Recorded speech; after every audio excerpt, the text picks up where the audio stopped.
Hola amigos de Arthur International Magazine.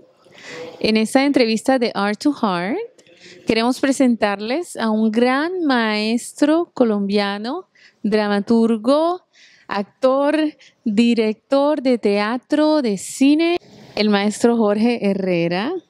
Bienvenido y gracias por estar con nosotros y darnos esta grandísima oportunidad y honor de tenerlos. Como se dice, el honor es mío. Muchas gracias. Es un placer estar aquí en esta entrevista. Entonces, me gustaría que nos hablara de sus inicios, porque es bellísimo, yo sé su historia y quiero que nos cuente para lo que nos están escuchando sus inicios, de que lo llevaron hasta el camino, hasta donde está en este momento. Bueno, yo empecé, no había cumplido todavía 10 años de edad, cuando en el colegio en el que yo estaba estudiando, estaba iniciando el bachillerato, o sea, la secundaria, eh, el rector tuvo la genial idea de organizar un grupo de teatro. Entonces invitó, una mañana de un lunes, cuando llegamos a clases, él invitó a todo el colegio a que quienes querían participar, pues se integraran al grupo de teatro. Y yo, sabes que yo no le puse inicialmente cuidado a esto, sino que fue un amigo, un compañero del salón que empezó a tentarme como un demonio. Empezó a decirme, metámonos al grupo de teatro. Y yo, no, sí, metámonos. Finalmente me dijo, metámonos, y si no nos gusta, nos salimos. Entonces yo dije, pues sí, ¿no? Sí, entonces fuimos. Oye, y he llegado a la primera clase y quedé tan cautivado que aquí me tienes. Y de esto ya hace un rato más o menos larguito, ¿no? Por lo tanto, me convertí prácticamente en el protagonista de las obras del colegio.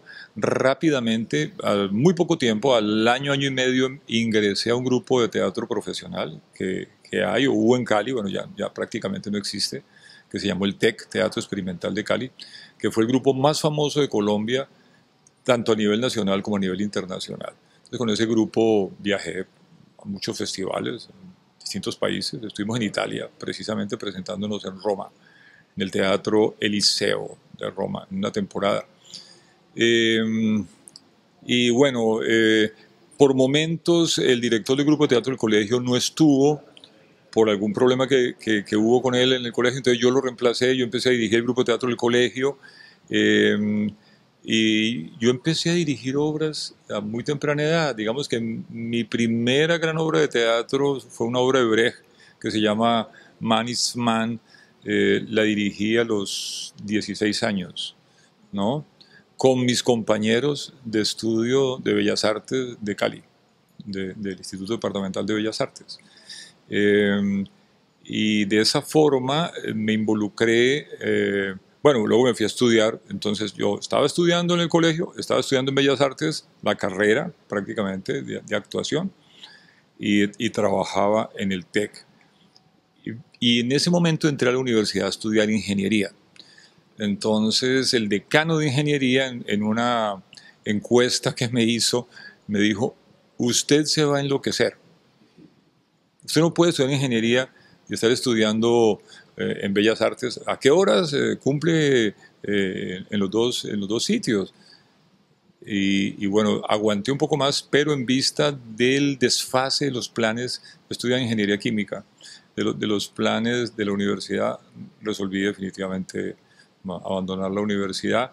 Ya me había graduado de actor y ya trabajaba definitivamente en el TEC, ya empecé a fundar grupos de teatro y ya bueno, luego me fui para Bogotá, empecé a hacer cine, empecé a hacer televisión, pero nunca dejé de hacer teatro. Y todavía estoy escribiendo teatro y todavía estoy dirigiendo teatro y todavía estoy actuando en teatro en este momento. Y usted hace tantas cosas distintas, ¿no? Y escribe. ¿Cómo encuentra, cómo balancea el tiempo? Mi tiempo siempre es un constante desequilibrio, ¿no? Sí, yo trato de sacar tiempo para las distintas actividades, entre las cuales juega un papel muy importante leer. Para mí leer es fundamental.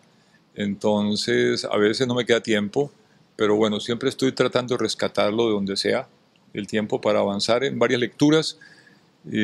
Siempre tengo libros aplazados, siempre tengo libros en espera porque no tengo tiempo.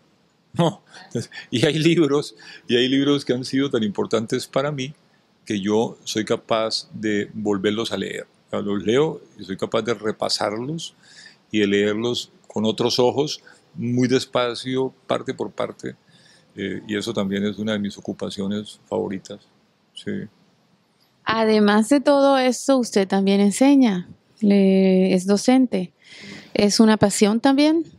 Es una pasión, no sé si te comenté alguna vez, de la cual en ocasiones huyo, porque me cautiva demasiado, me atrapa, ¿sí?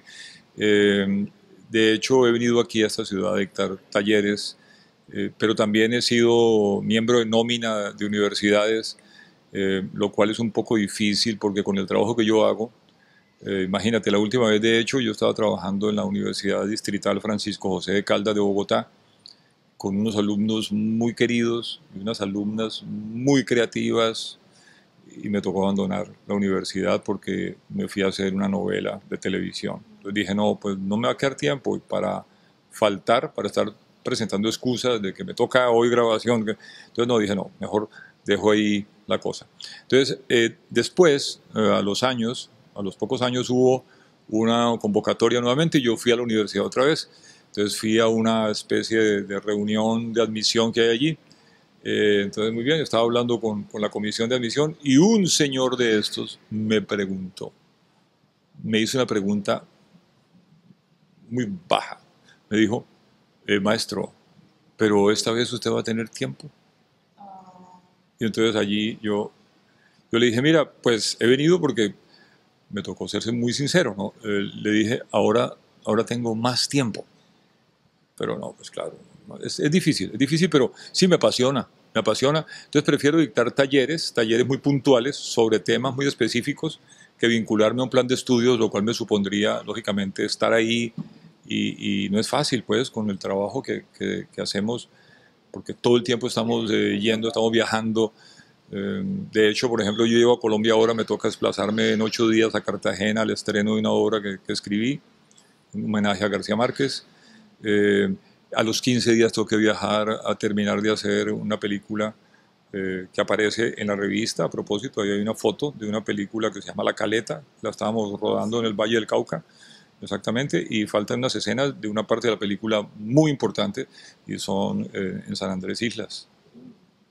Háblenos de la obra que se va a estrenar en Cartagena, es en el Teatro Heredia y es inspirada en Gabo. Háblenos de la obra. Sí, mira, me tocó atender esta solicitud que me hicieron de escribir una obra en muy poco tiempo, y la circunstancia de los personajes es una muy particular porque yo he tomado personajes de distintas novelas de García Márquez y los he hecho concurrir a escena por motivos muy diversos. El hecho es que ellos están allí, ¿no? Entonces está Cándida y está Remedios y está José Arcadio Buendía y está el coronel con su gallo y está Bayardo San Román y está todo un combo de personajes. Y cuando están allí, reciben la noticia de que García Márquez ha muerto. Entonces ellos muy preocupados, no saben qué hacer, temen desaparecer, porque piensan que si su creador partió, pues ellos van a correr una suerte parecida. Bueno, el hecho es que deciden, guiados por Francisco el Hombre, que es como el narrador de la obra, ir a buscar a Gabo para comunicarle una serie de inquietudes, ¿no es cierto? Y efectivamente se encuentra con Gabo y Gabo los saluda y los abraza y todo esto. Entonces al final pues terminan loando, cantándole a Gabo. Es muy bonita. Bueno, maestro, díganos, hay tantos papeles en los que hemos disfrutado de usted, de verdad. ¿Hay algunos que están más en el corazón, que recuerda con amor? Oh, Arthur Hart, ¿no? Sí, exactamente. Pues mira, hay uno que yo quiero mucho. Yo sé que pues, la gente me reconoce mucho por el personaje de Hermes Pinzón, por supuesto, eso es inevitable, ¿no? Pero hay un personaje que yo quiero mucho, que de verdad lo tengo muy cerca al corazón porque fue un personaje que me significó un esfuerzo muy especial. Y fue un personaje que se llamó Eladio Severiche, el Caimanero, ¿no? Formaba parte de una serie que se llamó Momposina. Y entonces, ¿qué pasaba con Eladio Severiche? Eladio Severiche tenía una primera parte, la serie tenía un salto en la mitad. Entonces, tenía una primera parte para la que me contrataron a mí, y luego saltaba a no, no sé cuántos años más, como 100 años más, saltaba, ¿sí? Y aparecía el mismo personaje muy anciano, recontranciano, sentado en una silla de ruedas y prácticamente no hablaba, ¿sí? Y ese personaje lo iba a hacer un señor de Monpós, porque como no hablaba ni nada, entonces iban a contratar a un señor de ahí de Monpós, un poblador, ¿sí? Pero yo me las ingenié con la gente de vestuario, maquillaje y todo, y me transformé. eh, el personaje, según el libreto de Bernardo Romero Pereiro, se convertía como, de lo puro viejo y de lo puro estar quieto, se convertía como en un vegetal. Entonces yo me conseguí unas ramas, ¿no? Y puse las ramas en lugar de mis pies. Bueno, el hecho fue que yo llamé, hice llamar al director, a Bernardo, para que viera, y el hombre, yo estaba en una habitación del hotel, yo dejé la puerta entreabierta y él entró y me vio y no dijo sino, la segunda parte es tuya, ¿no? Y para mí eso fue muy gratificante porque ese personaje era muy lindo. Uno de los detalles que tenía, porque yo podría escribir un libro sobre mis experiencias con los animales en grabación y en rodaje, porque he tenido experiencias muy curiosas y una de ellas fue con la iguana que me tocaba convivir en Eladio Severiche, en Momposina. Porque yo tenía que cargar la iguana aquí todo el tiempo, yo la tenía que alimentar, darle mango todos los días, ¿no? Eh, y ella era mi consentida, pues era la mascota del personaje, ¿no? Pero tú sabes que las iguanas son muy delicadas y ellas se molestan mucho si tú las pones en cautiverio, o sea, eso es todo un problema con esa iguana. Entonces, controlar esa iguana, en realidad era un caporo, no era una iguana macho, pues de esas largotas, una iguanota, ¿no? Eh, fue algo muy especial, ¿sabes? Eh, me tocaba cuidarla, me tocaba cuidarla. De hecho, en una grabación, estábamos en una iglesia de Monpós tal vez, y yo iba entrando con mi iguana, ¿no? Y alguien de producción la fue a tocar como si fuera un perrito, como hacerle una caricia en la cabeza a la iguana, y la iguana se me soltó y se metió al altar, se metió al altar en medio de todos los santos allá. Entonces, imagínate el problema para sacar esa iguana de por allá, de en medio de San José y la Virgen. Y todo. Entonces, finalmente vieron la punta del rabo de la iguana y empezaron a jalarla, le arrancaron el rabo. Le arrancaron el rabo a la iguana. Total, pues esa iguana no pudo actuar más. ¿Ves? Hubo que conseguir otra muy parecida para que no hubiera salto de continuidad, ¿no? No, son anécdotas, pero esa iguana era, sí. Entonces me tocó hablar con el verdadero caimanero de Monpós que participó en la cacería del último caimán que fue visto en ese río Magdalena, ¿no? Antes de extinguirse. Pero sí, ese cuento de Eladio Severiche lo recuerdo muy especialmente. Además, la transformación era total, ¿sabes? Pero hay unas fotos muy lindas de Eladio Severiche, el patriarca, pues completamente blanco, irreconocible. ¿Y usted cómo se prepara para los personajes? ¿Cómo desarrolla? eh, Hay tantas cosas, ¿no? Que lo identifican cuando está actuando. ¿Cuáles son los secretos para los actores que están iniciando? Divulgar los secretos. Pues yo digo, no tengo un método ni un sistema en particular.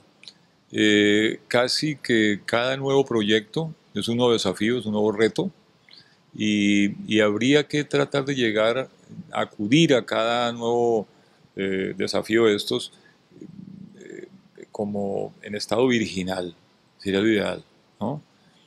Que tú puedas eh, plantearte que lo que se requiere ahora es, a pesar de todo lo que traes, porque claro, traes experiencia, traes conocimiento, traes metodologías, has enseñado cómo proceder para enfrentar los personajes, pero, pero creo que cada vez hay que hacer como un diseño específico, dado el tipo de proyecto en el que te vas a embarcar, los propósitos estéticos del mismo, el género en el cual vas a estar, el, el, eh, el campo en el cual vas a estar, el medio, si se trata de televisión, cine. O sea, hay una serie de factores, de variables que tienes que considerar antes de decidir cómo atacar el personaje, ¿no? Claro. De hecho, pues hay una cosa genérica que es, eh, tú tienes el privilegio de ser otro, claro, entonces te vas a transformar en otro o vas a hacer que otro se transforme en ti. Es como los dos flujos, los dos caminos, ¿sí? Es un privilegio que no todo el mundo entiende y que no todo el mundo quiere, ¿sabes? Hay gente que le tiene pánico a eso. ¿Yo ser otro? No, no, no, no, no, no. Se me pierde mi integridad. No, pues es una oportunidad que el arte proporciona y es algo demasiado bello y demasiado gozoso como para perdérselo. Tenemos la posibilidad de ser otro. Es como vivir una realidad diferente. Claro. Y fíjate que desde el punto de vista de la alteridad, desde el punto de vista del respeto y reconocimiento de los demás, es fundamental. Porque no es solamente que tú aceptes, que tú reconozcas y aceptes que los demás son diferentes o distintos, que es más que ser diferente, sino que además te toca ponerte en el lugar de ellos. Y eso es lo más saludable. Desde el punto de vista humano, es lo más saludable que existe. Porque tú tienes que vivir, así sea imaginariamente, la experiencia de los otros. Todo el mundo debería poder hacer eso, ¿sabes? Es la recomendación que les dejo, por favor, todos traten de hacerlo en algún momento. Hace poco hicimos en Colombia un taller con petroleros, el gobierno y los indígenas. Mira la belleza. Pero en el taller se intercambiaron los papeles. Entonces los petroleros hacían de indígenas y los indígenas y los representantes del gobierno hacían de administradores de las compañías petroleras. No te imaginas la belleza. Y era un taller. Ellos no eran actores. Pero el simple hecho de tener esa posibilidad de ponerse en los zapatos del otro, no, hay un registro, ¿no? Tenemos la grabación de eso.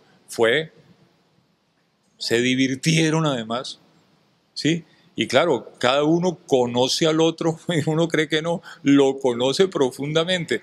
Entonces, la exposición, no, y eso se hizo en 2, 3 días el taller.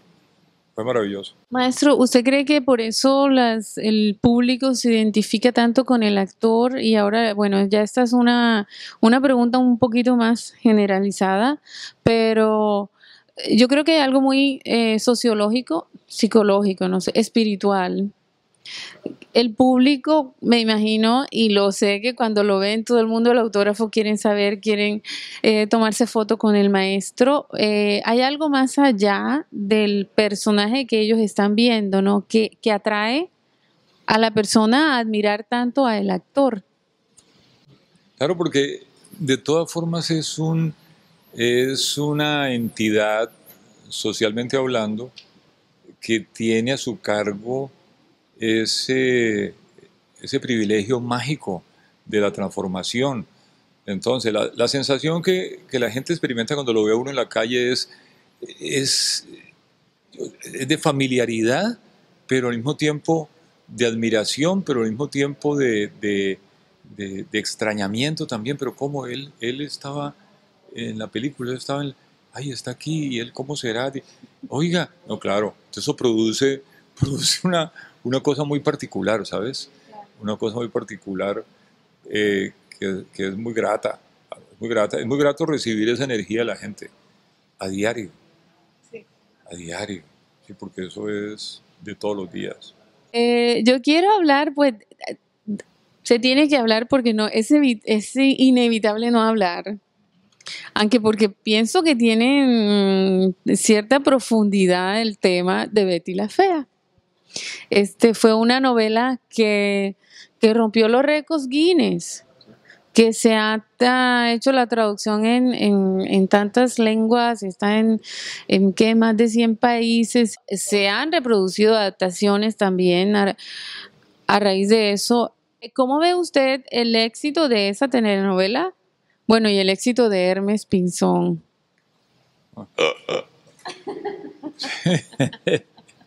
Mira, yo creo que no se ha hecho hasta el momento un análisis suficiente del fenómeno Yo soy Betty la Fea, el fenómeno cultural que produjo esta novela. Porque, digamos, primero nosotros sabíamos que estábamos embarcándonos en un buen proyecto, que había un buen director, un buen escritor, pero nadie midió las consecuencias que eso iba a tener, ¿sí me entiendes? Entonces, esas consecuencias empezaron a aparecer como al mes y medio, 2 meses de estar la novela al aire. Betty la Fea tiene unos factores, reúne, digamos, unos factores, ¿no? Que hacen que el personaje protagónico y su universo, ¿no? Estén compuestos de una manera tan compleja, digamos, ¿no? O que amaguen ser tan complejos que, que inclusive pueden llegar a ser internamente contradictorios, ¿no? No sé si recuerdas que Betty entonces es feíta, pero al mismo tiempo es muy hábil intelectualmente, pero al mismo tiempo es muy respetuosa, ¿no? Y acoge muy bien la línea moral que le traza su padre, ¿no? Y al mismo tiempo tiene un diario, escribe un diario en el cual ella se burla de sí misma.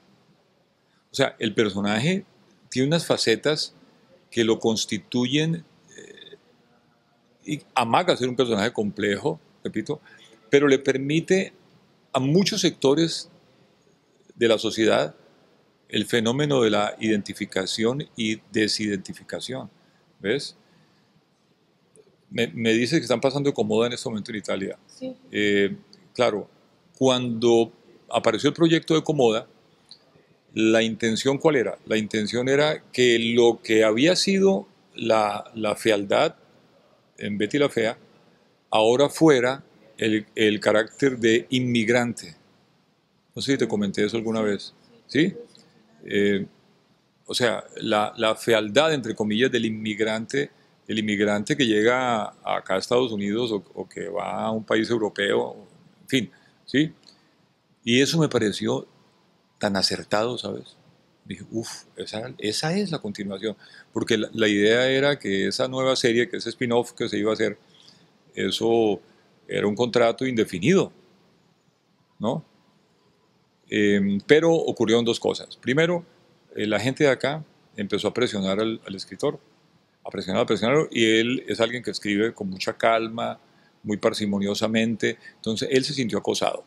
Y luego, pues que cuando se fue a hacer realmente Comoda, no se pudo hacer como estaba pensado, porque en ese justo momento vino lo de las Torres Gemelas, y entonces todo hubo que cambiarlo, entonces la cosa se fue para Buenos Aires, y ya no eran los personajes que se había pensado que iban a empezar, sino que los reemplazaron por otros, y se volvió, fue bueno, en fin, porque se suponía que nos íbamos a alternar los distintos, en las distintas etapas de la serie, del spin-off, nos íbamos a alternar el protagonismo, digámoslo así. Pero fíjate, sí, creo que valdría la pena que si no se hace, lo hiciéramos. Yo no sé, yo he pensado, he estado tentado muchas veces de hacerlo, ¿sabes? De hacer un análisis de verdad profundo de lo que ha sido, porque lo sigue siendo, además, ¿no? Betty la Fea se hizo hace 13 años. y sigue siendo un fenómeno cultural de unas proporciones incomparables, incomparables. Ujú. La magia del actor y la magia del mensaje que se está enviando. Claro, claro. Bueno, hablemos de los proyectos futuros. Bueno, te comenté de la película que tengo que terminar, que es mi ópera prima, que se llama Sin mala intención. Eso espero que se produzca a finales de este año. No sé por qué circunstancia va a tocar hacerla nuevamente en el invierno de Nueva York. La película se filmó en Nueva York en diciembre y enero pasados. Haciendo esa película, apareció un proyecto de hacer otra película que voy a dirigir, que se va a llamar El regreso de Pandora, en Nueva York también. Eh, Estoy en este momento iniciando los ensayos de un musical eh, que se está produciendo en Colombia, que es una adaptación de la novela de Vargas Llosa, de Pantaleón y las visitadoras. Entonces me toca hacer el general Escabino en, en, en esa producción. Y lo que te comentaba a propósito de la obra de García Márquez, que esa es para dentro de 8 días, para dentro de 8 días, ¿no? Terminar de hacer La Caleta, la película que te comenté también.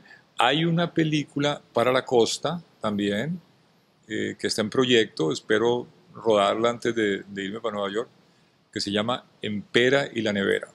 Y entonces Empera es Amparo Conde, mi esposa, y yo soy el coprotagonista.